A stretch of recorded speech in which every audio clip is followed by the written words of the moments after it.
हमने फला को एक्सपोज कर दिया, वाह, यहां हर आदमी नंगा है। इस देश में सबसे बड़ी बात, जो भी अच्छा काम करना शुरू कर देगा तुरंत लोग उसके पीछे पड़ जाए। अरे इसलिए कर रहा है, ये राज्यसभा जाना चाहता है, तू भी जा, तुझे किसी ने रोका? अरे वो दूसरा गीता पढ़ा रहे, यथार्थ गीता पढ़ा रहे, आश्रम से इनको 5 करोड़ रुपया मिला, 500 करोड़ मिला, और खत्म होने पे 2000 करोड़ और का वादा है, 2500 करोड़, 500 करोड़ एडवांस, तुम भी ले लो, तुम्हें किसी ने रोका है? सेक्स पर वीडियो बनाओ, सेक्स की दवाओं पर वीडियो बनाओ, क्राइम पे वीडियो बनाओ, मिलियन मिलियन व्यूज। ये महाशक्ति बनना चाहते हैं, हम महाशक्ति बनेंगे। खड़े हो नहीं पा रहे हो, आंधी चल रही हिल रहे हो, पत्नी घर छोड़ भाग गई है, महाशक्ति बनोगे? मैं तो डिक्लेयर्ड अपराधी हूं, मैंने तो बचपन से इतनी करीब से दुनिया देखी है, हर रंग देखा, हर मौसम देखा, ऐसा कुछ भी नहीं जो मैंने नहीं देखा, सब देखा है। पड़े हो अजगर की तरह। स्त्री भैया मुझे यार स्त्री प्यार नहीं कर रही है, तुमको कुत्ता ना प्यार करे? स्त्री तो बहुत दूर की चीज है, तो क्यों करे वे? तुम भिखमंगे होके चाहते हो कि लोग तुम्हें प्रेम करें, सम्मान दें? नहीं संभव है दोस्त, सब भगवान से प्यार कर, तन मन धन सब अर्पित तुमको। क्यों? क्योंकि भगवान दाता है। दाता क्यों है? क्योंकि सर्वशक्तिमान है। तो अगर तुम चाहते हो कि लोग तुम्हें प्यार करें तो तुम भी सर्वशक्तिमान होकर दाता हो जाओ। बड़ी बुआ आई, जब वो जाने लगे उनको 10 लाख रुपया दे दो, उनके बच्चे को 5 लाख रुपया दे दो, उनके कुत्ते के मुंह में 2 लाख रुपया डाल दो। अगर तुमको भगवान ना कहे, अगला एपिसोड नहीं लूंगा।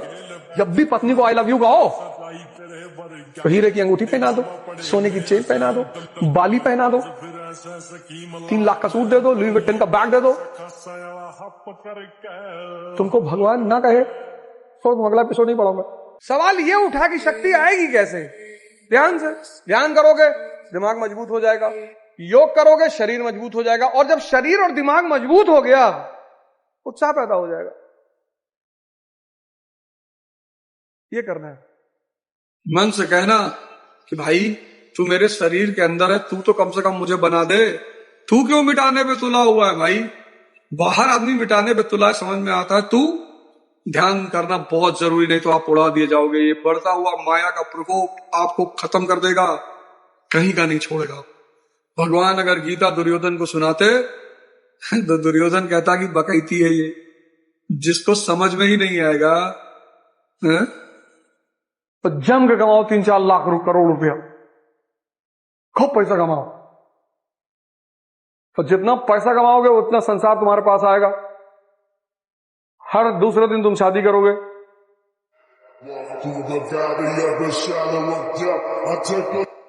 हम इंतजार करेंगे तेरा कयामत तक, खुदा करे कि कयामत हो और तू आए। इतने बड़े बकलोल हो, आप कयामत तक इंतजार कर सकते हैं महबूबा का, 4 घंटा बैठ के पढ़ नहीं सकते। आप महबूबा का कयामत तक इंतजार कर सकते हैं, लेकिन आप 4 घंटा बैठ के पढ़ नहीं सकते। तो आप भीख मांगेंगे, आप भिख मांगे। वो हमारी टीचर क्लास 10th में कहती थी कि हिस्ट्री से नौकरी थोड़ी मिलती है। ये बात सही थी, हिस्ट्री पढ़ के लोग राजा बनते हैं, नौकरी तो नहीं मिलती। ये बात तो सही, क्योंकि हिस्ट्री सारा खुराफात सिखाती है, बेईमानी। प्लासी का युद्ध कैसे जीता? बेईमानी से। तो जिसको प्लासी का युद्ध समझ में आ गया, उसको एक कॉन्सेप्ट क्लियर हो गया कि वे लड़ाई में ताकत की जरूरत नहीं है। किसकी जरूरत है? बेईमानी। पृथ्वीराज चौहान वाली गलती नहीं करनी है कि दुश्मन घायल पड़ा है, कहे कि नहीं मारेंगे, निहत्था तभी मारेंगे। गर्दन काट के घर ले आएंगे, उसमें उल्टा करके गुलदस्ता बनाएंगे, उसका गुलाब का पौधा लगाएंगे, ज्यादा खाद मिलेगी उसको। सीता जी ने राम जी को कभी नहीं सताया। क्यों? जिसके पास इतना बल हो, इतनी शक्ति हो, जो समुद्र पर पुल बना सकता है, जिस आदमी के पास इतनी करुणा हो कि शबरी के जूठे बेर खा सकता है, जिस आदमी के पास इतना विराट हृदय हो कि केवट को गले लगा ले, स्त्री ऐसे पुरुष की पूजा तो करेगी ही करेगी, क्यों नहीं करेगी? पार्वती जी कई सारे प्रसंग में शंकर जी से नाराज हो जाती हैं, नो डाउट, लेकिन शंकर जी को छोड़ नहीं सकते। जहर पी लेते हैं, कुबेर को पकड़ लाते हैं।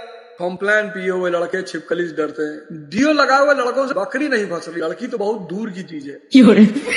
फेयर एंड हैंडसम वालों को लौंडा डांस में प्रोग्राम नहीं मिल रहा है, वियाग्रा वालों का तो कहना ही क्या है। 2 मिनट की मैगी, 1 मिनट का इंस्टाग्राम, 30 सेकंड का प्रेम। तो ड्रम में नहीं डालेगी तो क्या करेगी? तो ड्रम में जाना सुनिश्चित है। प्रैक्टिस करो, प्रैक्टिस बड़ी जबरदस्त चीज है इस तैयारी में। कोई पढ़ के आज तक आईएएस नहीं बना, सब प्रैक्टिस करके आईएएस बना। कोई भी टॉपर उठा लो, तुम जाओ पर्सनली उनसे, प्रैक्टिस इतनी प्यारी चीज है। एक पहलवान एक शो में गया तो उसने एक नींबू लिया, पूरा नींबू निचोड़ दिया। 400 केजी का पहलवान निचोड़ दिया, फिर नींबू उसने सामने रखा, कहा किसी माई के लाल में हिम्मत हो तो इसमें से 1-2 बूंद निकाल के दिखाए, और जो निकाल के दिखा देगा उसको 1 लाख रुपया दूंगा। बहुत दुबला पतला आदमी भीड़ से उठा, ऐसे चल के आया, उठाया नींबू, 3-4 बूंद निकाल ली। पहलवान जी की तो हालत ही खराब हो गई। अरे यार ये क्या हो गया? पहलवान जी ने कहा प्रभु आप कौन? अरे बोले यार राजस्थान जयपुर से सीकर जो बस चलती है उसमें मैं चना बेचता हूं।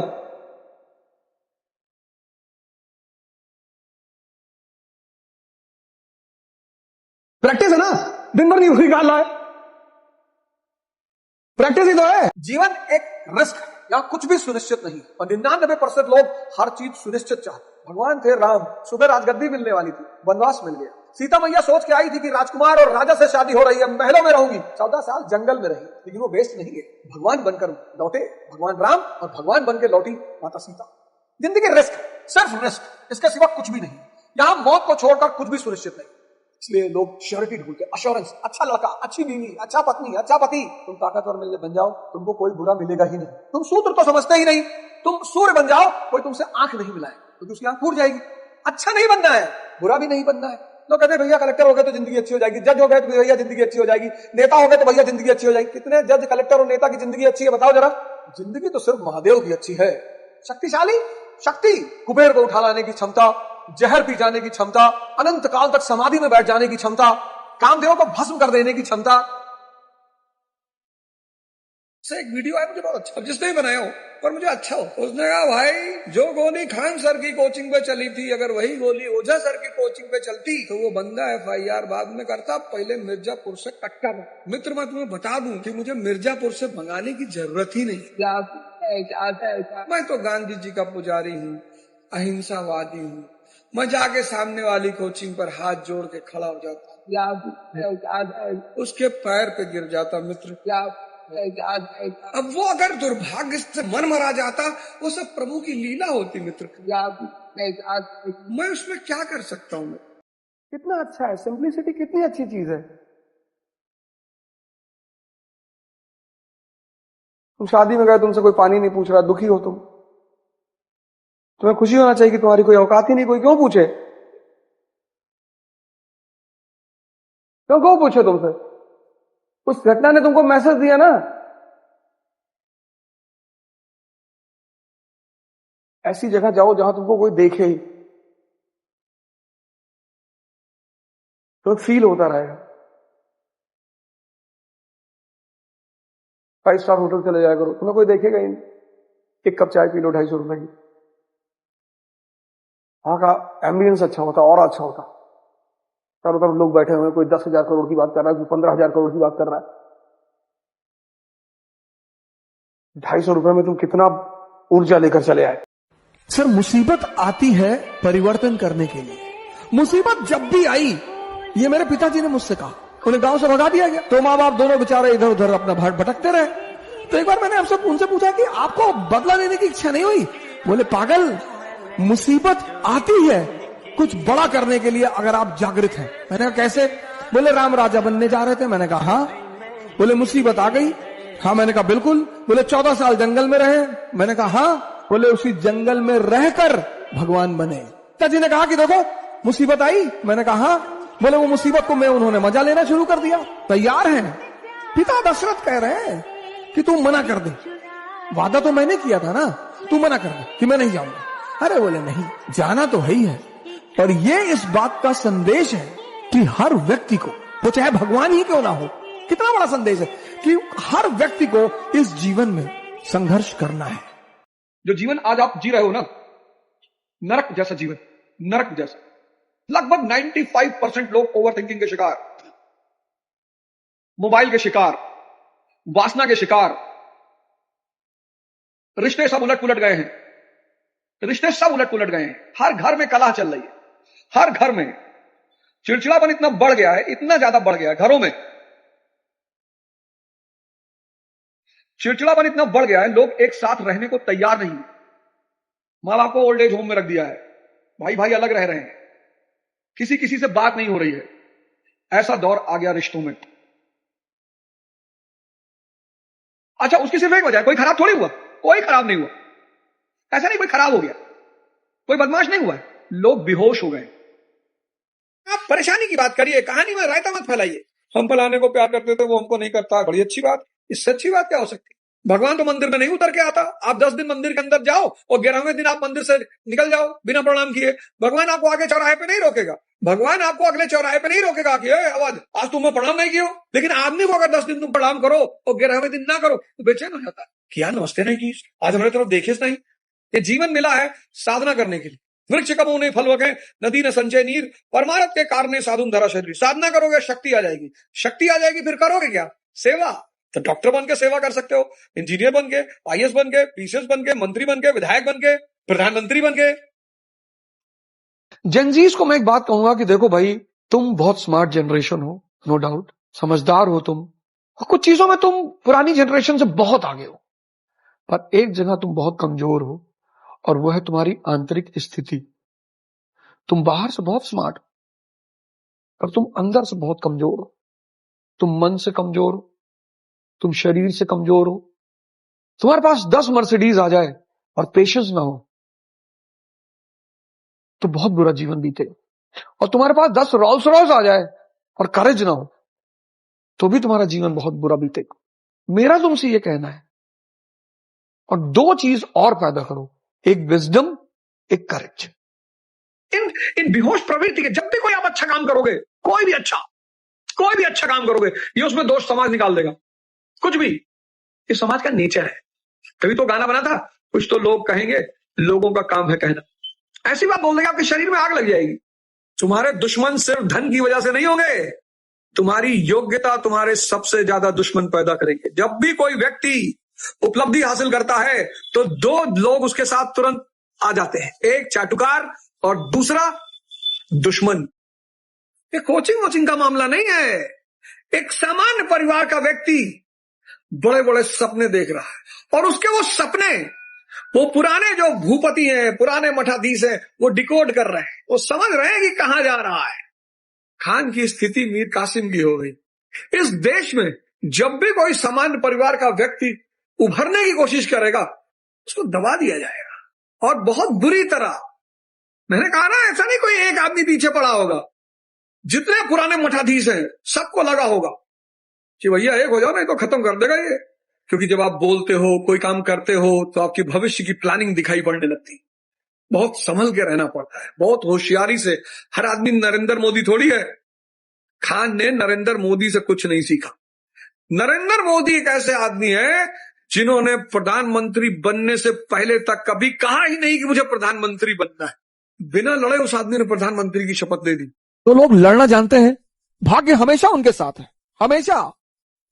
जो लोग लड़ना जानते हैं, भाग्य सदैव उनके साथ है, हमेशा। क्योंकि कभी ना कभी उसे भी तो शर्म आएगी। और संघर्ष, जिस व्यक्ति को यह बात समझ में आ गई कि जीवन की का पर्यायवाची है संघर्ष, बस इतना ही समझना है। और संघर्ष से रोना नहीं है, बिल्कुल रोना नहीं है। जिस भी मनुष्य को यह बात समझ में आ गई कि जीवन का पर्यायवाची है संघर्ष और इसका मजा लेना है, उसको ना तो भाग्य हरा सकता है और ना ही भगवान हरा। लोगों को पता ही नहीं किससे क्या मांगना है। भगवान से कार मांग रहे हैं, ए भगवान ने कार दिला दो। जिसके पास गैलेक्सियां है, जिसके पास अरबों अरबों तारे हैं, पता ही नहीं ब्रह्मांड की सीमा क्या है, उससे तुम कार मांगने जाते हो। सोचो तुम्हारी बुद्धि में गोबर हो रहा है। अरे मंदिर जाओ, कह दो परमात्मा ज्यादा नहीं, एक सोलर सिस्टम दिला दो बस। अगर तुम ज्यादा नहीं मांगना चाहते हो तो कोई एक सोलर सिस्टम ही मांग लो, सौर मंडल। तुम मंदिर जाते हो, भगवान गाड़ी दिला दो, एक गाड़ी दिला दो। हमारा पड़ोसी गाड़ी ले आया है। नौकरी मांगते हो, पत्नी मांगते हो, पति मांगते हो, पत्नी गोरी मांगते हो, खुद तवे की तरह काले हो, पत्नी गोरी मांग रहे हो। बच्चा मांगते हो, बच्चे में कहते हो भगवान बेटा ही देना, वो भी शूरवीर। खुद चूहा देख के कूद जाते हो 4 फीट। आपने अपनी असीम शक्ति को भुला रखा है, भुला रखा है। आपने अपनी असीम शक्ति को भुला रखा है। रो रहे हो आप नाहक में, बिना मतलब गिड़गिड़ा रहे हो, परेशान हो। हनुमान जी को देखो आप, साक्षात भगवान उनके साथ है, भगवान राम। जब जिस चीज की जरूरत होगी आ जाएगी। मर्सिडीज, रोलेक्स, हवाई जहाज सब हमारे अंडर में। शक्ति के सब गुलाम है। माया सेविका है, शक्ति की दास है। और तुम बिना शक्ति के माया को लिपटे हुए हो चने का पेड़ और इच्छाएं हैं बरगद के पेड़ वाली। नहीं हो पाएगा ना बड़े भाई, बड़ी बहन, नहीं हो पाएगा। सबसे पहले अपनी इस असीम शक्ति को पहचानना है, फिर उसे रास्ता देना है। ये बृहदारण्यक उपनिषद का जो मंत्र है, अस्तोम सद्गमया तमसो ज्योतिर्गमया, इसको लिखकर अपने डायरी के फ्रंट पेज पे चिपका लीजिए कि यही मेरे जीवन का मुख्य उद्देश्य। बाकी तो आईएएस बनना है, डॉक्टर बनना है, इंजीनियर बनना है, एमएलए बनना, विधायक बनना, मंत्री बनना, इंडस्ट्रियलिस्ट बनना, सब बनना है। लेकिन जो मुख्य उद्देश्य है, जिसपे निरंतर चलना है, वो यही है कि अंधकार से रोशनी की तरफ जाना है, अज्ञान से ज्ञान की तरफ जाना है, मृत्यु से अमरता की तरफ जाना है। अपनी शक्तियां निखार लोगे, बस बरगद हो जाओगे। अपनी शक्तियां निखार लोगे, बस बरगद हो जाओगे। इस धरती पे लोग अच्छा इंसान ढूंढ रहे हैं। इससे बड़ी बेवकूफी, इससे बड़ी मूर्खता कुछ है ही नहीं। रो रहे हैं। शक्ति अपने पास रखो, हर आदमी तुम्हारे साथ अच्छा रहेगा। इस धरती में लोग प्रेम ढूंढ रहे हैं, प्रेम पल भर के लिए कोई हमें प्यार कर ले, झूठा ही सही, मार खाएंगे लाठी से। भगवान कृष्ण नहीं ढूंढ रहे, भगवान राम नहीं ढूंढ रहे, भगवान शंकर नहीं ढूंढ रहे, जरूरत ही नहीं। उनको पता है कि प्रेम शक्ति का बाई प्रोडक्ट है। लोग कह रहे हैं हमारे परिवार वाले हमको सपोर्ट नहीं कर रहे, भैया भैया हमारे परिवार वाले हमको सपोर्ट नहीं कर रहे हैं। जब तुम्हारा दिनचर्या वो देखते होंगे तो सोचते होंगे कि भाई इतना रुपया पैसा इस पे लगाया और ये इस दिनचर्या पे जा रहा है, इसको क्या सपोर्ट कर। जो टीम जीतती है लोग उसके लिए चीयर करते हैं। जिस टीम की जीतने की संभावना होती है लोग उसके ऊपर पैसा लगाते हैं। आज के आदमी को देखो आप, प्रेम ढूंढ रहा है, प्रेम मांग रहा है, गिड़गिड़ा रहा है, भैया अच्छा आदमी ढूंढ रहा है, सम्मान ढूंढ रहा है, संबंध ढूंढ रहा है, और कभी नहीं मिलेगा। और ये सब शक्ति के बाई प्रोडक्ट है। शक्ति जहां शक्ति है वहां ये स्वतः विद्यमान है। प्रेम, संबंध, सम्मान। शक्ति आई कहां से? ध्यान से आई। भारत का आदमी डिप्रेशन में है। भारत का आदमी डिप्रेशन में है। बुद्ध का देश, कृष्ण का देश, राम का देश, महावीर का देश, नानक जी का देश, कबीर जी का देश, संत रविदास जी का देश, वो देश डिप्रेशन में है। कह रहा भैया हमको लड़की मारी है। अच्छा, काउंसलिंग कर रहा है, लड़की फंसाने का सूत्र सीख रहा है, बच के रहना। पार्वती जी ने शंकर जी को नहीं छोड़ा, क्यों? क्योंकि भगवान है। लक्ष्मी जी विष्णु जी को छोड़ ही नहीं सकती, क्यों? क्योंकि भगवान है। लेकिन मंदोदरी ने रावण के मरने पर विभीषण से शादी कर ली। सोने की लंका थी विभीषण के पास, तुम्हारे पास तो सोने का चम्मच भी नहीं होगा। तारा बाली की पत्नी ने बाली के मरने पर सुग्रीव से शादी कर ली। स्त्रियां सिर्फ भगवान को नहीं छोड़ती, बाकी वो किसी को भी छोड़ सकती हैं, क्योंकि वो भी है भगवान का अवतार। स्त्री यानी भगवान का रूप, प्रभु का अवतार। तो भगवान को कभी नहीं छोड़ेगा, बाकी वो किसी को भी छोड़ सकती हैं। और ताकतवर लोग पसंद हैं। तुम्हारी गर्लफ्रेंड तुमको 10 दिन फोन नहीं कर रही, तुम भी नहीं कर रहे हो। इस पूरे सूत्र को लिख लीजिएगा, बहुत क्रांतिकारी सूत्र है ये। ओवर थिंकिंग का परिणाम है क्रोध, और जैसे ही क्रोध बढ़ेगा वैसे ही अविवेक पैदा हो जाएगा। ओवर थिंकिंग, क्रोध, अविवेक, मूर्ता कनेक्टेड है सब। ये जो क्रोध पैदा हो रहा है ये अनायास पैदा नहीं हो रहा है, और ये जो अविवेक पैदा हो रहा है ये अनायास पैदा, सब जुड़े हुए हैं। इनकी जड़ कहां है? Over thinking. आप कहोगे आजकल मुझे गुस्सा होता है, मैं बहुत चिड़चिड़ा हो गया हूं, या मैं बहुत चिड़चिड़ी हो गई हूं, उसकी जड़ ओवर थिंकिंग में है। ओवर थिंकिंग की जड़ कहां है? ध्यान का अभाव। तो ध्यान का अभाव, ओवर थिंकिंग, क्रोध, अविवेक, मूर्ता, और अविवेक का परिणाम है स्मृति भ्रम, और स्मृति भ्रम का परिणाम है बुद्धि भ्रष्ट, और बुद्धि भ्रष्ट का परिणाम है नशा, सेक्स, जुआ, पॉर्न, हस्तमैथुन, और इन सब का परिणाम है एंजाइटी, स्ट्रेस, डिप्रेशन। कितनी बुरी तरह परेशान है लोग समाज में। किसी को लग रहा पति खराब है, किसी को लग रहा पत्नी खराब है, किसी को लग रहा बच्चे खराब है। कोई खराब नहीं है, कोई खराब नहीं है। आपकी दृष्टि खराब है, आपके देखने का तरीका खराब है। मेरे पास बच्चे आते हैं 18-19 साल के, कहते हैं हम दुनिया बदलना चाहते हैं। हमने कहा पैजामा तो बदल लो कायदे से पहले, क्यों फालतू के सपने देखते हो? निराधार, निरर्थक, बेवकूफी भरा। सर दुनिया में शांति कैसे आएगी? जब तुम अंदर से शांत हो जाओगे आ जाएगी। बाहर कुछ भी नहीं करना है, अंदर, और अंदर अगर सब कुछ ठीक होता गया तो बाहर विस्तार बहुत अच्छा हो। गौर करिए, देखिए अपने मन की दशा को। दुनिया को सही करना चाहता है, दुनिया में शांति लाना चाहता है, खुद अशांत है। दुनिया को जीतना चाहता है, खुद भिखमंगा है। कह रहा भारत को महान बनाना है और खुद भिखमंगा है। भाई विवेकानंद कहते हैं भारत को महान बनाना है, समझ में आता है। कलाम साहब कहते हैं समझ में आता है। ये भिखमंगा मन, इसलिए सबसे पहला काम जीवन में करना है, खुद को सुधारना है, खुद को शक्तिशाली बनाना है। पहले जीवन में सबसे पहला काम है स्वयं पे काम करना है। सोचिए आपका अपना मन आपके काबू में नहीं है और पूरी दुनिया आप चाहते हैं कि आपके कब्जे में हो जाए। शक्ति है नहीं। अब अपना मूल्यांकन करिए। खाने को ठीक नहीं है, चाय पीने का पैसा नहीं, पान खाने का पैसा नहीं, जहर खाने का पैसा नहीं, और गर्लफ्रेंड की तमन्ना पाले हुए इसको मारिए 2 चाटा खींच के। कि अबे उल्टी सीधी राय देते हो मुझको, हैं? मारिए इसको 2 चाटा खींच के। इसको लगना चाहिए शक्ति के सृजन में। ये प्लान कर रहा है कि मीना कुमारी को कैसे प्रभावित किया जाए। देखिए कैसे आपको उलझाए हुए। सुख ईश्वर का स्वाद है, सुख जो है वो ईश्वर का स्वाद है। माध्यम क्या है? सेंसेस, इंद्रियां और मन। मिलता किससे है ये स्वाद? सबसे ज्यादा जो सबसे ताकतवर माध्यम है इस स्वाद का, सुख के स्वाद का, वो है सेक्स। 1 सेकंड से भी कम समय में व्यक्ति को विचार शून्य कर देता है। सबसे ताकतवर जो माध्यम है विचार शून्यता का। फिर नशा, फिर जुआ। सोचो आदमी सब कुछ दांव पे लगा देता है, घर परिवार पत्नी बच्चे सब, वो बेहोशी ही तो होगी। फिर एडवेंचर। ये देखो, सुख ईश्वर का स्वाद है। जिसका स्वाद इतना मजा देता है, बांध लेता है, वो अगर खुद मिल जाए, जिसका स्वाद इतना ताकतवर है कि उस स्वाद को पाने के लिए आदमी, जब तक शरीर में जान है तब तक आदमी सेक्स ढूंढ रहा है, वो समझ नहीं पा रहा है, अज्ञानी है। किसी की अच्छी बातें सुननी है, बुरी नेगेटिव, ये तुम्हारा ओपिनियन है। और तुमको मैं एक बात बताता हूं, एक डायग्राम बताओ, देख रहे हो तुम लोग इतना चिंतित हो जाते हो दूसरे की बात सुन के। जंगल में एक शेर है, एक सुअर है, कुत्ता है और हिरन है, सब जंगल में रहते हैं, ठीक। आज तुमको फॉर्मूला दे रहा हूं, आज के आज कभी डिप्रेस नहीं होगे। अब शेर क्या सोचेगा? शिकार। सुअर क्या सोचेगा? मैला, पॉटी, टट्टी के बारे में सोचेगा कि कहीं अगर पॉटी का समंदर मिल जाता। कुत्ता क्या सोचेगा? हड्डी। हिरन क्या सोचेगा? घास। अब शेर अगर चिंता कर ले कि सुअर मेरे बारे में क्या सोचता है तुम सोच के देखो इस बात को, बस इमेजिन करके देखो कि शेर अगर चिंता कर ले कि सुअर मेरे बारे में क्या सोचता है, मारा जाएगा शेर, डिप्रेशन में चला जाएगा। ये शेर को तो कहीं मौका मिल जाए, दबा देना है, उसकी मान में घुसे घसीट लाना है अगर सिचुएशन सही है तो। तुम शेर हो यार। सुअर की जो सोच है उसी सोच को तो प्रदर्शित करेगा। वो जब बात करेगा इसी की तो करेगा। कुत्ता जब बात करेगा तो इसी, यही तो इसके मन में चल रहा है, और तुम कुत्ते से नाराज हो। तुम जानना चाहते हो कुत्ता तुम्हारे बारे में हड्डी के बारे में सोच रहा है। चाचा तुम क्यों सोचते हो कि दूसरे तुम्हारे बारे में क्या सोचते हैं? कौन है दूसरे? 4 लोग क्या कहेंगे? राम नाम सत्य कहेंगे। जब मर जाओगे तो राम नाम सत्य कहेंगे। और जिंदगी किस चीज का नाम है? तुम में से मेजोरिटी लोगों की परेशानी पता क्या है? तुम ये सोचते हो कि मेरे बारे में सुअर क्या सोच रहा है, मेरे बारे में कुत्ता क्या सोच रहा है, मेरे बारे में हिरन क्या सोच रहा है। बस सोच रहा है तो सोच रहा, गारंटी लिया किसी की। हम तो सोच रहे शिकार का, कहीं भैंसा मिल जाता कायदे का तो पटक देते आज उठा के।